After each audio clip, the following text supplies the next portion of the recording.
Hey everybody, welcome back to Planet Coaster, and welcome to this little side project that I'm working on. Don't worry, this is not going to take away too much time from my other Planet Coaster ventures, and I'm going to finish this and also my other stuff, but there's a very special reason why I'm working on this build in the first place that I'll talk about in a second, so let's get started. So almost 1 year ago now, Rudi Rennkamel asked me to make a layout for him in Planet Coaster. Now this was for a little collab. Basically it's a small side project where I would make the layout and the supports and then he would theme the thing. And what he was asking for was a terrain inverted coaster, and I think he probably had something in mind like Black Mamba at Phantasialand or Nemesis at Alton Towers. In any case, I recently rode, at that time, Tornado in Parque de Atracciones Madrid, which is an Intamin inverted coaster, which is an interesting rare type of inverted coaster. And I thought to myself, you know, those B&M inverts, they're fun, but they've been done to death already. I want to try something new. So I took the in-game sort of Intamin Impulse coaster, I believe it is, because this thing is supposed to just be used for shuttle coasters. And I decided, what if we build something like Terran at Phantasialand, except inverted? So we have a station right in the middle of some sort of large pit, and then we go down into the ground, into a low to the ground launch section. We have a huge meandering layout with mostly curves and a second launch as well, and just make the whole thing as compact as possible. So that was my idea for this build. And it's a bit ambitious, and also, obviously watching this video right now, it doesn't seem like it's a collab video, because then Rudi would probably be in the video, or at least mentioned in the title. The thing is, after I finished this layout, and I can tell you it took quite a while, I sent it over to Rudi, and for a while he was also trying to work out how to open it, but something about the mods that I used, or something about Rudi's PC, because I know this is not the only coaster that is messed up in his Planet Coaster. Whatever the case is, he couldn't get it to work. It would keep stalling and just gravity doesn't seem to work correctly, so eventually we gave up and we were like, you know what, Sylv can finish this one. So here we are. I'm finishing this. This is now my own little side project, and I am doing no more than 3 episodes on this. Ideally, I wanted to do this in a single video, like I did with Zephyr last year, but the thing is, this has turned into a bigger project than I was originally thinking of. It's kinda typical, really, so I should have seen it coming, but if I put it into one video, it would just be way too long, like far over an hour, and that's even cutting out a lot of footage, which I'm already doing as well. Something you might notice when I'm building this layout is I'm building this whole thing in the 4-meter method. But that does mean that there's a lot of trial and error in getting the layout right. So there are some cuts here and there in the video where I was messing around with the layout and going a different direction, or trying some sort of shaping that didn't really work out.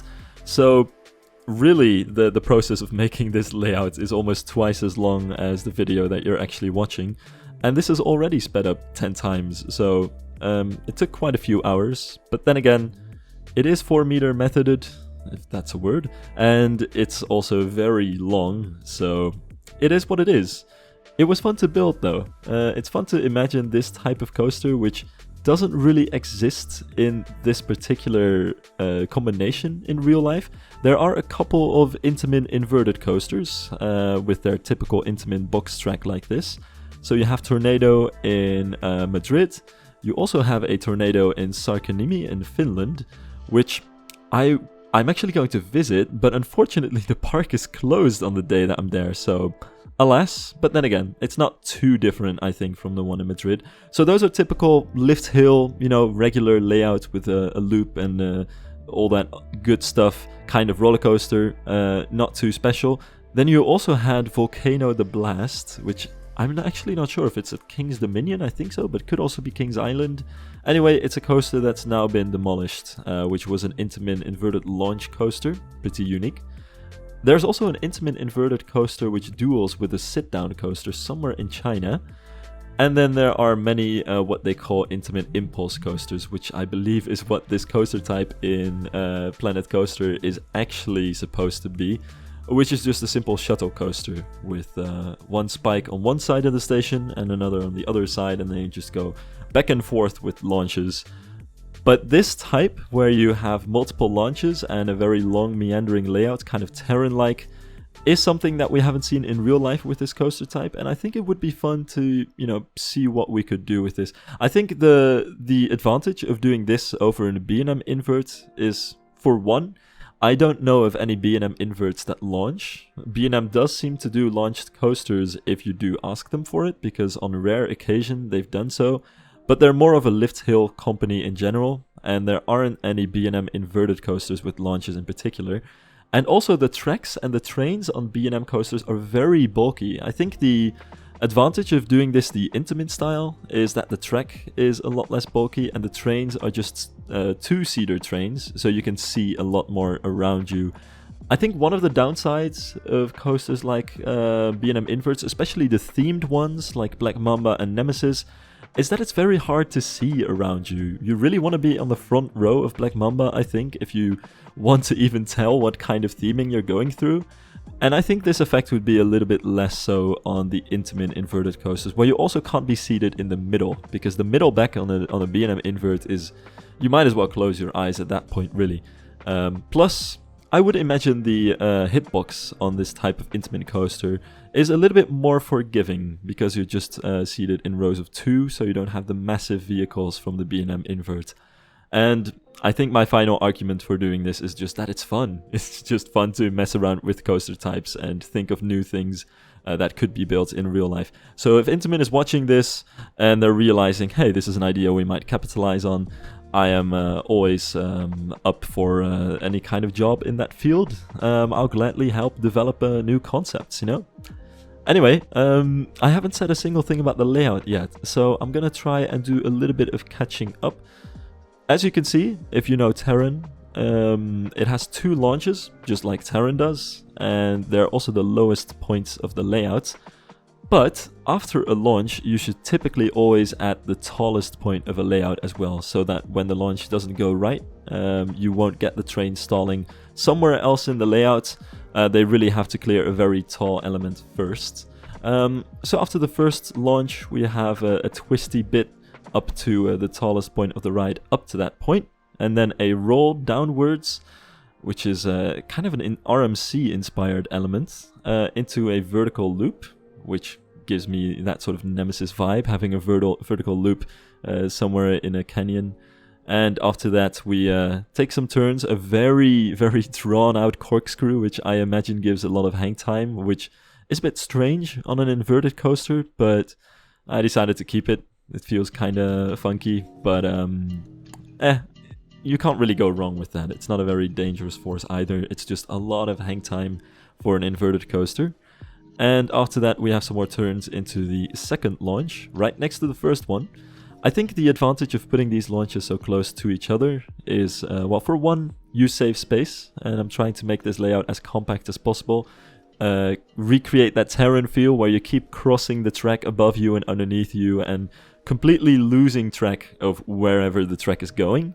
But on the other hand, it also increases the sense of speed, I think. Terran has one of my favorite launches in the world, and it's definitely not the strongest launch. I've been on some of the strongest launches in the world, but something about Terran's launch and the way that it's set in those very small cramped trenches and right next to each other as well makes it feel so much faster than some other launches that I've done that on paper should be faster.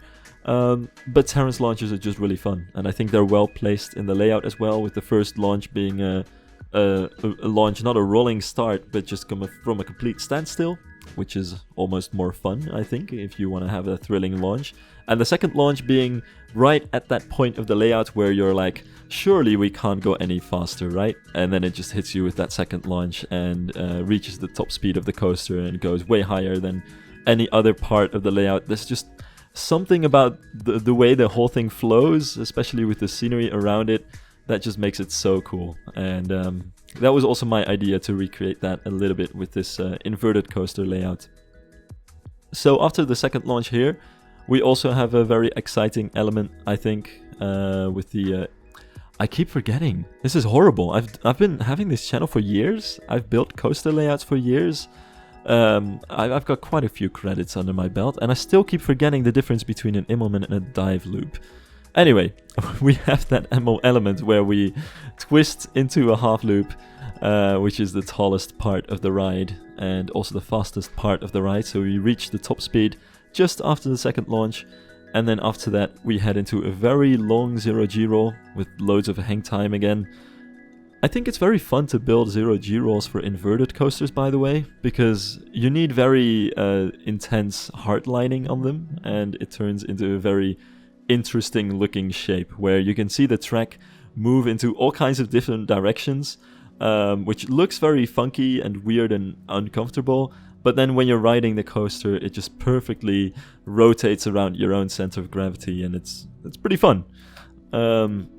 So that's cool. And then after that, we have a very quick turnaround into the lowest section of the layout, which again should feel like a very fast element.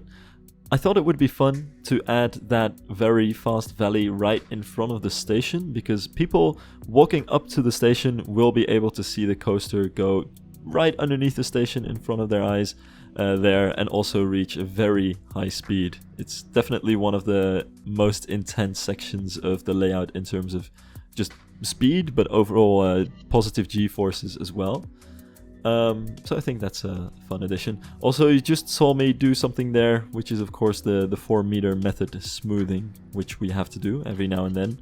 That's something I cut out from some footage because it does get a bit repetitive. But just so you know, this whole layout was built with the 4-meter method, and it was all smoothed out before I moved it into 2-meter sections, and also for some particular parts of the layout, 1-meter sections as well. But that's something we'll get to in the very near future. I'm really just taking my experience from Zephyr, working with this insane method of building layouts, and applying it to the inverted coaster here. Now this is a very tricky element, which took some time to get right, because as you can see there's a lot of track already, and it's very hard not to be too low to the station or run into another part of the track. But this is going to be the inline twist, and this is heavily inspired by the real-life coasters of this type, which feature this type of elements. Tornado in Sarkanimi even has an inline twist that goes through the station, which is insane, and one of the coolest looking elements I've ever seen on a roller coaster probably. But this is taking many times to get right on my attempts here. So I had to cut out most of my footage doing this because it just doesn't really work. But in the end, I think I managed to land on something that worked out alright. So we have the inline twist, yay, and it also doesn't bump into anything else. And after that, it's just a couple of meandering turns and a final helix to move back into the station. So that's all that I'm adding at this point, and nothing too exciting really. Just a final brake run as well, and a very, very little space which can hopefully serve as the transfer track to the maintenance shed at some point in the future. But that too is going to be tricky because everything here is pretty tight. And I haven't even added the supports yet, which for inverted coasters are quite a bit bulkier than the supports for sit-down steel coasters. So perhaps that's going to be pretty tricky as well in the future, but that's not something I need to worry about in this episode yet, or at least not too much right now, because I'm going to do the transfer track and maintenance shed in the third and final episode. Now I'm including a little bit of footage of me 1 meter methoding this section of coaster here, because it gets pretty annoying and pretty repetitive, and it's probably not too fun to look at. But to make this roll smooth, for instance, I have to 1 meter method it, just to make it that little bit better.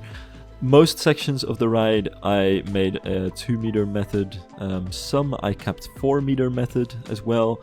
I just did 4 meter method in the first go around the layouts, because making a layout at once in 1 or 2 meters sections, I think it's just undoable.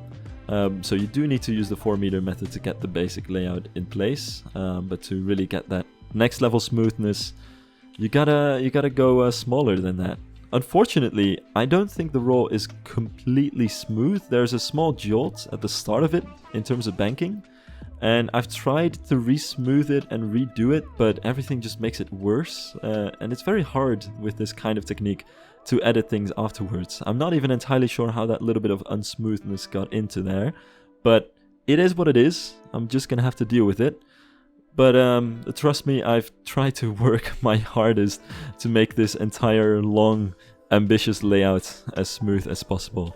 But I don't want to bore you guys with the details. Let's skip ahead to doing some supports to show you how that goes.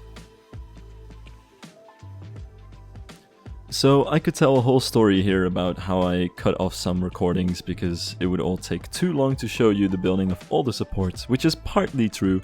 I don't think I have enough to talk about all of the supports, so very often when I do these time-lapse videos, I just see how much stuff I have to meaningfully talk about, and then I'll just cut the time-lapse short, because this is not a high school essay where I'm trying to fill in a minimum word count, even though some of my commentary might sometimes feel like that. But anyway, I'm getting way off topic. No, I just forgot to record most of the support building. Stuff happens, honestly, but I'm not too bothered by it because there's not that much to talk about anyway. Heck, I'm not actually sure how interested people are in watching me build custom supports. I think it's interesting to note that it does seem like in Planet Coaster 2 there will be custom support options right out the gate, so that'll be nice, because this is part of the fun of building coasters, and I think a coaster layout is just that much more fulfilling when you've built all the supports yourself as well. And these are the kinds of things where also you can let out your coaster enthusiast nerddoms as well, I think.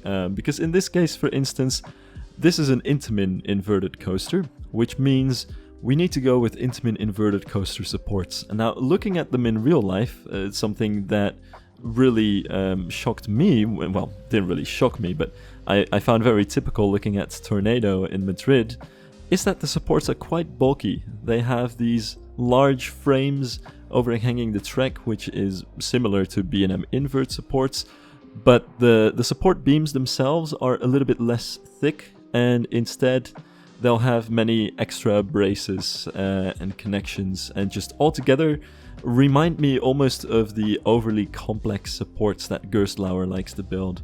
So these supports are also fun to work on. The basic gist is to add a horizontal bar, which we can build the track connector off of, and then find a space where we can add vertical supports that can support this horizontal bar, and if we're very high up, also put some straight or diagonal beams in between, and if we have many supports together, see if we can connect them in some way. And all of this is sometimes pretty tricky because a lot of the track is very close together and we have many sections where different parts of track overlap. But at the same time, I want the supports to all be kind of equidistant from each other. So it's just a fun puzzle. Honestly, it is a little bit like working on a puzzle. Trying to find the clues, looking at real life coasters, what kind of supports do we have, and then looking at the layout, what sort of thing is doable here. And different elements, of course, also need different types of supports. So on the 0G roll here, for instance, I can do with some more simple supports, more like you would find on a typical sit-down coaster, whereas with all the regular inverted parts of the track, we have those typical horizontal beams and everything. And at the same time, you always have to work smart, not hard, so I'm trying to copy as many supports as I can over from different locations. You definitely don't want to build them all by hand, there's no reason to. But there is of course still a little bit of variation in each piece. Now I am not hooking up to the track connector sections that we have in the track, because if you turn supports off in Planet Coaster, there are still the track connector pieces which connect the track to the supports in-game that are all over the track. You can see those little black squares, and you can also tell by the squares where I used different methods of smoothing. So on the incline roll for instance, the inline twist, you can see I have lots of squares because it's 1 meter method, and on most of the rest of the track you can see the squares kind of close together because it's all 2 meter method. Now, I'm not hooking up perfectly to all of those squares because sometimes it just doesn't really work out, but I am hooking up the supports to most of them, which is not necessarily because it looks good, because we already have too many squares anyway, but it also is just a very handy visual guide to see how many supports do I need to place. So even in this time lapse you can see me going along with these little support pieces, checking the squares and leaving, for instance, 3 or 4 squares in between each support. Now this is all dependent on what kind of forces are pushing down on any part of the track. So here in the valley, for instance, that's a lot of G-force pulling the track down, so we need many supports. Whereas at the top of a vertical loop, for instance, the stress on the track is much less great, so you can get away with way fewer supports. And that's really the overall way of working this out. Last thing that's worth noting, I think, is the flanges. You always need to divide your supports up into pieces which look like they could reasonably be hoisted into a truck, moved into the location, and then screwed together. So that's something you should never forget either. A small part of realism, but pretty important to the overall look of a coaster. And with that all said, that is the gist of the support work, and I'm quickly cutting now to where I start adding the footers. So the supports on the entire layout are done in the way that I just explained, and now it's time to add the concrete footers to connect these to the ground. And this is quite a bit of work as well, especially for some of the supports which I don't have a correct footer for. So here, for example, I used the thick beams on the half loop. I also used these on the full loop because I noticed some real Intamin inverts use these for elements like that, and I think it also makes sense. You need fewer supports, but you do want to make sure that the ones that you do have are strong enough to carry that load. So that was a bit of a search of, what am I going to do? But for most of the footers, I'm just using the standard ones in the game. I've seen more and more people also make custom footers in this game, which is something that I definitely applaud. I respect it. But I think these footers here are good enough for this case here, so I'm not going to quite go there. Also, I'm already building way too many pieces in this build, and with the amount of footers that you need for a coaster of this size, this would add thousands of pieces, with each footer already being maybe 100 or so. So I'm going to actually relax a little bit on that one. But this is overall a pretty simple job. You just need to make sure you sink them into the ground, and wherever we have cliffs or I have ideas for theming, I also put a larger concrete base underneath it so that I can still play around with the terrain and the theming. But that's really just about it. I'm going to also skip most of the process of doing this, if you guys don't mind. If you do mind, of course, let me know in the comments, like, no, Sylv, we want to see the whole support building and footer kind of situation. Why are you cutting away from some of this? But honestly, I don't know what else to show you. This is the entire process. I just have to go through this for this entire layout, which I can guarantee you I haven't shown most of it. It's a very long layout and there are many supports. This actually took many hours of work, but it's just not as interesting. And I think I want to move on to something more interesting for the next episode. So with that all said, I am going to leave you guys with some cinematic shots of the coaster and also a unfinished POV. I know in the past I've always been very iffy about doing POVs before a coaster is finished, but I think it's cool to show what this looks like with just the terrain, and also show you what this looks like in the way that I was intending on giving it to Rudi, because the coaster support and footer situation with the layout is the extent to which I finished it, and I was planning to give it to Rudi, and eventually things just didn't work out. So from the next episode onwards, it's just me and my theme for this coaster, which was originally intended for Rudi. So, with that all said, thank you guys for watching, and I'll see you in the next one. Bye bye!